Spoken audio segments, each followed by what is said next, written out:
சாமி இறங்குற உடலுக்கு யாரு துணையா நிப்பா? யாரு துணையா இருப்பா? சாமி தானங்க இருக்கு. சாமியே இறங்கி மலை போல நிக்குது. அந்த சாமி துணையா இருக்கும்லங்க. இது என்னங்க நீங்க பாட்டுக்கு பேசிட்டு இருக்கீங்க அப்படின்னு கேட்கலாம்.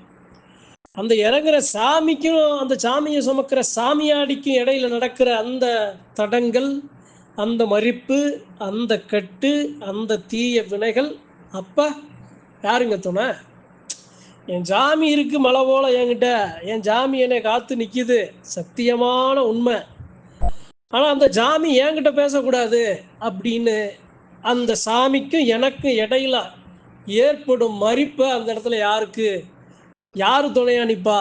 யாரு காத்து நிப்பா? அதை தான் இன்னைக்கு நான் அறிவு நண்பர்கள்ட்ட பகிர்ந்து கொள்ள ஆசைப்படுறேன். கேள்வி புரியும்னு நினைக்கிறேன். சாமியை சுமக்கிற சாமியாடிகளுக்கு எதுக்கு இவ்வளவு கவலைகள் வருது? ஏன் கஷ்டங்கள் வருது? ஏன் நொடிப்புகள் வருது? ஏன் வேதனைகள் வருது? கண்ணீர்கள் வருது? அப்படிங்கிறதுக்கு பதிலாக இந்த பதிவு அமையும். சரிங்க, நான் இருக்கேன், நான் சாமியாடி, நான் சாமி உண்மையாக வருது. நான் சாமி வரணும்னு நான் எதுவும் செய்யலை. என்னுடைய எண்ணம், என்னுடைய சிந்தனை, என்னுடைய செயல், என்னுடைய பக்தி, நான் கொண்ட சத்தியம், நேர்மை, உண்மை, அதனால சாமி என்கிட்ட வந்துருச்சு. சாமி வந்ததுனால சுற்றி இருக்கிற மக்களுக்கு சந்தோஷம் பாதி சந்தோஷம் பாதி, முக்கால்வாசி பேர் சந்தோஷப்பட்டாலும் காவாசி பேருக்கு வயிற்றுல புளிய கரைக்குதே. என்னடா சாமி அங்கே போயிருச்சு, என்னடா சாமி இப்படி பேசுது, என்னடா சாமி இப்படி ஆடுது. அப்ப அந்த வர்ற எதிர்ப்புகளை தடுக்க யாரு துணையா இருப்பா சொல்லுங்க? ஆணா இருந்தாலும் பெண்ணா இருந்தாலும் சாமி வந்துருச்சு. என்னப்பா சாமி வராத முன்னாடி நல்லா தானப்பா இருந்தேன், என்னத்தையோ கூழவோ கஞ்சியோ குடிச்சுக்கிட்டு நான் பாட்டுக்கு இருந்தேன். சாமி வந்ததுக்கு அப்புறம் தானப்பா இவ்வளவு ஒரு சில கஷ்டங்கள்லாம் வருது.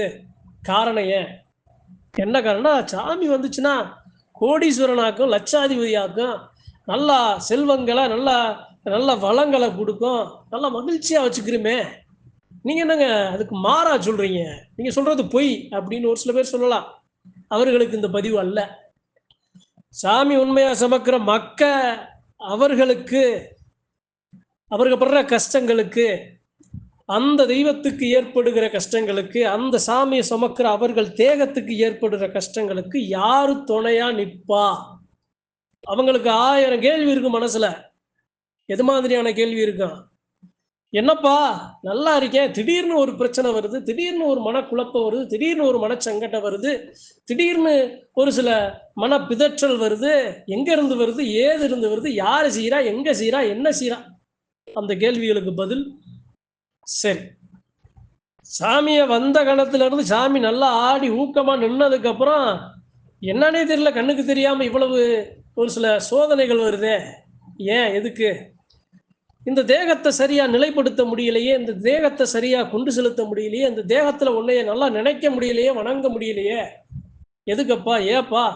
இது மாதிரி 1000 கேள்விகள் அந்த சாமியாடி மனசுக்குள்ள இருக்கும். எங்க நடக்குது? ஏது நடக்குது? எல்லையில என்ன நடந்தாலும் எனக்கு எனக்கு என்னப்பா இந்த புரட்டுது? தூங்க முடியலையே, சாமி என்னைய தூங்க விடலையே. என் சாமிக்கு ஒண்ணுன்னா நான் துடிக்கிறேன், எனக்கு ஒண்ணுன்னா என் சாமி துடிக்குது. இதெல்லாம் எப்ப சரியாகும்? இது மாதிரி 1000 கேள்விகள் அந்த சாமியாடி, ஒவ்வொரு சாமியாடிகள் மனசுக்குள்ளேயும் உண்மையா 100க்கு 100% சாமியை சுமக்கிற சாமியாடிகள் மனசுல இந்த கேள்வி இருக்கும். சரி, அப்ப இது அதுக்கெல்லாம் யாருங்க துணை? யாரு துணை? இது எப்பங்க சரியாகும்? எப்படிங்க சரியாகும்? இதுக்கு தீர்வு என்னங்க? இதெல்லாம் ஏங்க நடக்குதுன்னு இருப்பாங்கல்ல, அந்த மக்களுக்கு தான் இன்னைக்கு இந்த பதிவு. சரி, பதிவுக்கு வருவோமே. அப்படி உடம்புல இருக்கிற சாமி, இறங்குற சாமிக்கும் அந்த சாமியாடிகளுக்கும் யாரு துணை? துணையெல்லாம் இருக்க மாட்டாங்க. துணையெல்லாம் யாரும் இருக்க மாட்டாங்க. துணை இருப்பாங்க. யாரு இருப்பா தெரியுமா? உங்களை மாதிரி அந்த எல்லையில ஒரு சாமி, இன்னொரு சாமி வந்துச்சு அப்படின்னா அந்த சாமி துணையா இருக்கும். எந்த சாமியுமே வரலங்க, என் மேல மட்டும்தாங்க சாமி வருது அப்படின்னா உங்களுக்கு யாருமே துணையா இருக்கவே மாட்டாங்க. சரி, யதார்த்தமா நடக்கிற நிகழ்வுகளை பேசுவோமே. என் எல்லையில 21 தெய்வம் இருக்கு.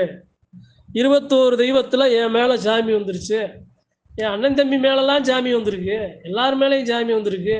நாங்கள் நல்லா சாமி நல்லா ஆடுறோங்க, நல்லா ஆடுறோம், நல்லா சாமி பேசுது, எல்லா மக்களையும் எங்களை காத்து நிற்குதுங்கிற அந்த சாமியாடிகளுக்கு ஒரு பிரச்சனை வருது, ஒரு தடங்கள் வருது, ஒரு ஒரு தீய வினை வருது, ஏதாவது ஒரு ஏவலோ ஏதாவது ஒரு மாந்திரிக தாந்திரிகத்தால ஏதாவது ஒரு செயல், பார்வை, திருஷ்டி எது வந்தாலும், என்னடா என் அண்ணனை தொடுற, என்னடா என் தம்பியை தொடுற, என்னடா என் ஆத்தாளை தொடுற, என்னடா என் தங்கச்சியை தொடுற, என்னடா என் அக்காலை தொடுறன்னு இன்னொரு சாமி வந்து துடியா நிற்கும். ஏன்னா அந்த எல்லையில் அந்த சாமி எல்லாம் பேசுதே, அந்த சாமி எல்லாம் சக்தி கொண்டு விளங்குதே. அந்த சாமியாடி பெருமக்களுக்கு வழக்கையா இடக்கையா நிக்குமே. இந்த சாமிக்கு ஒண்ணுனா அது நிக்கும், அதுக்கு ஒண்ணுனா இது நிக்கும். இது எல்லா எல்லைகள்லையும் அவங்க அது மாதிரியான சாமியாடி பெருமக்களையும் அந்த எல்லையில் இருக்க தெய்வங்களையும் அசைக்க முடியாது. சரிங்க, ஒரு எல்லையில சாமி இருக்கு, அந்த எல்லையில சாமி உண்மையான சாமி, இன்னும் எங்க சாமி எந்த சாமியும் பரிபூரணமா வரலங்க, எந்த சாமியும் பேசலைங்க அப்படிங்கிற ஒரு சில மக்கள் இருப்பாங்கல்ல,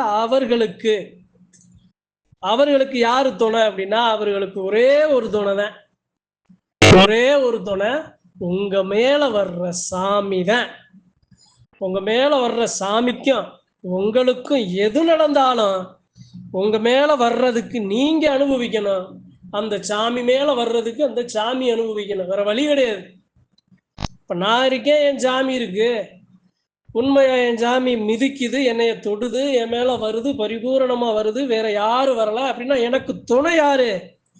எனக்கு துணை நான் கொண்ட சத்தியம், நான் கடைபிடிக்கிற பக்தி, நான் இருக்கிற விரதம். அதவே சரியா இருக்க முடியலையேங்க, பக்தியா இருக்க முடியலையே, தெய்வத்தை என் மேல வர்ற சாமியவே நான் போய் வணங்க முடியலையே. சாமி ஆடி நல்லா வந்து பரிபூரணமா நிற்கும் போது கை உடைஞ்சு கால் உடைஞ்சு மனம் உடைஞ்சு நிக்கிற மாதிரி இல்லைங்க நான் நிக்கிறேன். என்னங்க காரணம்? ஏங்க எதுக்குங்க இப்படி எல்லாம் நடக்குது? அப்ப என் மேல இருக்கிற சாமி அதெல்லாம் சரி பண்ணலையா அப்படின்னு ஒரு சில மக்கள் கேள்வி கேட்பாங்க. ஒரே ஒரு விஷயம்தான் அந்த பதிவின் மூலமா ரொம்ப அழுத்தம் திருத்தமா சொல்றேன். சாமி ஊக்கமா உடம்புல நிக்கிற சாமியாடிகளுக்கு சொல்றேன், உங்க மேல சாமி வந்துருச்சு அப்படின்னா அந்த சாமி தான் உங்களுக்கு எல்லாம், அந்த சாமி தான் எல்லாம், வேற எதுவுமே கிடையாது. அந்த சாமி எப்படிங்க, அதான் மறிப்பு இருக்கே, அதான் கட்டு இருக்கே, அந்த சாமியை உணர முடியலையே, அந்த சாமி என்கிட்ட பேச முடியலையே, அந்த சாமி நிலை என்கிட்ட உணர முடியல, அந்த தெய்வத்தை நான் கும்பிட்டா அடுத்து நான் 10 நாள் படுத்த பிடிக்க நான் இருக்கேனே, என்னால் எந்திரிக்க முடியலையே, என்னால் வணங்க முடியலையே, அப்புறம் எப்படிங்க அந்த சாமி என்னைய துணையா இருக்கும்? வேற வழி இல்லைங்க. என் உடம்பு சரியில்லை, பக்கத்தில் யாருமே மருத்துவர் இல்லை, என்னை பராமரிக்க ஆள் இல்லை அப்படின்னா நான் என்ன பண்ணுவேன்? படுத்து பச்சை தண்ணியை சுடு தண்ணியை குடிச்சு நானா என் உடம்பை எப்படி சரி பண்ணுவனோ அப்படி சரி பண்ணி தானே நான் எந்திரிச்சு உட்காருவேன்.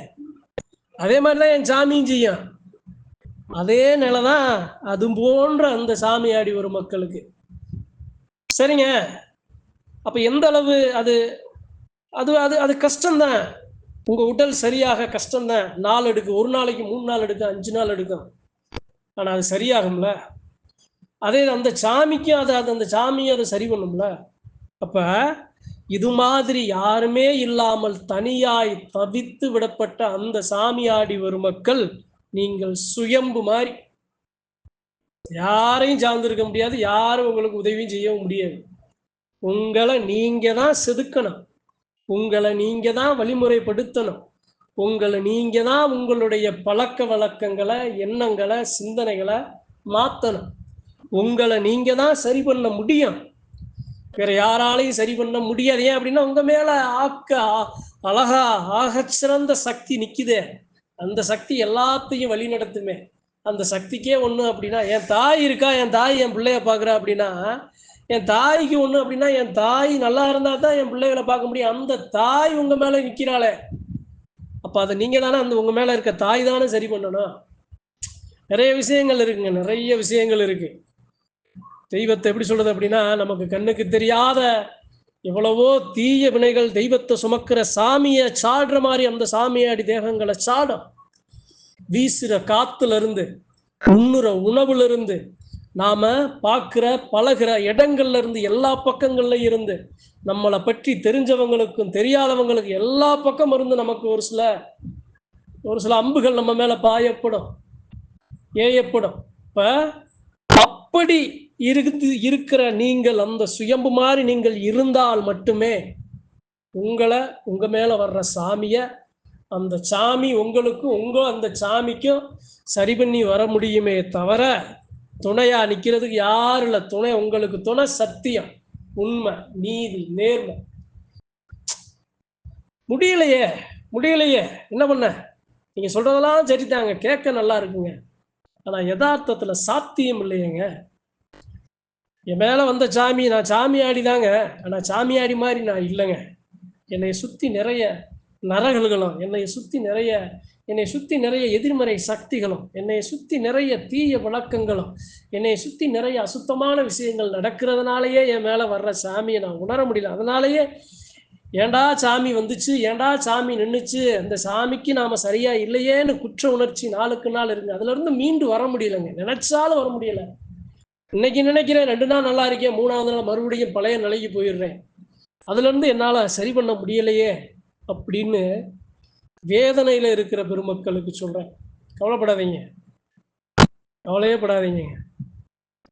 உங்களை மாதிரி வேதனையில துடிக்கிற அந்த மக்கள் எல்லாமே சூழ்நிலை தான். எல்லாமே நீங்களா இது உங்களுக்கு ஏற்பட்டுச்சா? நீங்களா துடிக்கிறீங்களா? இல்ல சாமியை சுமந்ததுனால, சாமி பரிபூரணமா பேசுறதுனால, அந்த சாமி உங்களுக்கு நெருக்கமா இருக்கிறதுனால இத்தனை இடையூறுகள் உங்களுக்கு வருது அப்படின்னா எல்லாமே அந்த சாமி பக்கத்துல இருக்கிறதுனால. அப்ப அந்த சாமி பக்கத்துல, அந்த சாமிக்காக நீங்க இதை சகிச்சு, சாமிக்காக இதுல இருந்து மீண்டு வர முயற்சி எடுக்கணும். மனசு தாங்க, மனசை கட்டுப்படுத்தணும். முடியாது. சாமியாடிகள்லாம் எப்படி அடிக்கும் தெரியுமா? சாமியாடிகளை எப்படி அடிக்கும் அப்படின்னா, நீ நல்லா இருந்தா தானடா அந்த சாமி ஆடுவ, நீ எப்படா நீ நல்லா இருப்ப அப்படிங்கிற மாதிரி உங்களுக்கு எதிராக சூழ்ச்சிகள், வலைகள் பின்னப்படும். இப்ப நாம எந்திரிக்க முடியாது, நாம நடக்க முடியாது, என் தெய்வத்தை கட்டி அணைக்க முடியாது, என் தெய்வத்தை எனக்குள்ள உணர முடியாது. அப்ப இதெல்லாம் நடக்கும். அப்ப அதெல்லாம் என்ன பண்ணணும்? தாங்கணும். ஒரு போர் வீரர் இருக்கான் அப்படின்னா அவனுக்கு காயங்கள் படுது அப்படின்னு நாம பின்னோக்கி நாம ஓடிடக்கூடாது. முன்னாடி போய் உயிரே போனாலும் பரவாயில்ல, நெஞ்சில மாறுல அடிபட்டு நம்ம சாவோம், புறமுது காட்டி ஓடக்கூடாதுங்கிற நிலையில நீங்க இருக்கணும். பாத்துக்கலாம், உயிர் தானப்பா, என் சாமிக்காக உயிர் போனா போகட்டும் அப்படின்னு எத்துணை அல்லல்கள்ல, எத்துணை இன்னல்கள்ல, எத்துணை எந்த ஒரு நிலையில இருந்தாலும் நீங்க அந்த நிலையில இருந்து நீங்க மீண்டு வரணும், முன்னேறி போன. கஷ்டம்தான், உடைக்கணும். மறிப்ப உங்களுடைய சத்தியம் உடைக்கும், உண்மை, உங்களுடைய நம்பிக்கை. என்னதான் நடந்தாலும், அசுத்தப்பட்டாலும், என்னதான் நடந்தாலும், நாம ஒரு சில நோய்வாய்ப்பட்டாலும், என்னதான் நடந்தாலும், நாம ஒரு போத வஸ்துகளுக்கு அடிமைப்பட்டாலும், என்னதான் இருந்தாலும், ஒரு மாய வலையில நாம சிக்கி கிடந்தாலும், நம்மளே அதை சுயம்பாக இருந்து நாமளே அதை உடைச்சு எரியணும். அந்த சக்தியை உங்க சாமி உங்களுக்கு கொடுக்கும். நல்லா நீங்க கவனிச்சீங்க அப்படின்னா, உங்களுக்கு தவறு நடக்கும்போது அது முன்னக்கூட்டியே அந்த சாமி உங்களுக்கு காட்டும். அதை மீறி அதை சாமி காட்டுனாலும் நாம நம்மளை சுதாரிக்காம நாம என்ன பண்ணுவோம்? நாம போன போக்குல போறதுனாலதான் நமக்கும் நம்ம சாமிக்கு இருக்கிற இடைவெளி, அதுதான் எதிரிகளுக்கு சாதகமா அமையும்.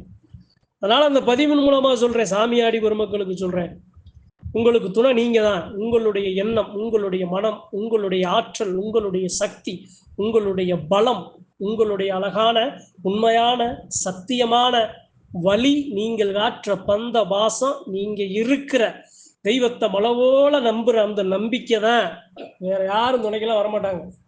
அங்க போவோம், இதை போவோம், அங்க போவோம் அப்படின்னு ஓடி தாடி போய் ஏதாவது சேராத இடத்துல சேர்ந்து செய்யக்கூடாத வேலையை செஞ்சீங்க அப்படின்னா இழப்பு உங்களுக்கு மட்டுமல்ல, உங்கள் மேல் வர்ற சாமிக்கும் ஒரு சில இழப்புகள் உருவாகும். இப்ப இந்த பதிவின் மூலமா அழுத்தம் திருத்தமா சாமியாடி பெருமக்களுக்கு சொல்றேன், சுயம்பா உங்களுக்குள்ள இருக்கிற அந்த சாமியை சுமக்கிற சாமியாடி பெருமக்களுக்கு சொல்றேன், கலங்காதீங்க. என்ன நடந்தாலும் கலங்காதீங்க. அதில் பாதாள சாக்கடையில முழுகினாலும் அதுல இருந்து நீச்சல் அடிச்சு மேல வர முடியும்னு நம்புங்க. சாமியை வணங்க முடியல, கை கட்டி கால் கட்டி வாய் கட்டி இருக்கம்னாலும் மனசார நினைச்சு நாளும் அந்த தெய்வத்தை மனசுக்குள்ள நீங்க உங்க தெய்வத்தை நினைக்கிற நினைப்புல உங்களை சுத்தி இருக்கிற தீய வினைகள், எதிர்மறை சக்திகள் விலகும். மனசை விடாதீங்க, முன்னேறி போங்க. சத்தியமா சொல்றேன், ஒரு நாள் அந்த சாமி உங்களை சுத்தி 100 பாதுகாப்பு கவசங்களை உருவாக்கும். இவ்வளவு காலமா உங்களுக்கு இடையூறு செய்த எல்லாருக்கும் அவர்கள் அவர்கள் என்ன செய்தார்களோ அதற்கு பலாபலன் அவர்களுக்கு 1 மடங்குக்கு 3 மடங்கு திருப்பி கொடுக்கும். சத்தியமான வழியில காலத்துக்கு இல்லைங்க, மனசை விடாதீங்கன்னு சொல்லி இந்த பதிவை சாமியாடி பெருமக்களுக்கு, தனியாய் தவிச்சு நிற்கும் மனசுல இருக்கிற குழப்பங்களுக்கு, சுற்றி நடக்கிற வினைகளுக்கு பதில் தெரியாமல் இருக்கும் சாமியாடி பெருமக்களுக்கு இந்த பதிவு. நன்றி, வணக்கம். மற்றும் ஒரு பதிவில் சந்திப்போம்.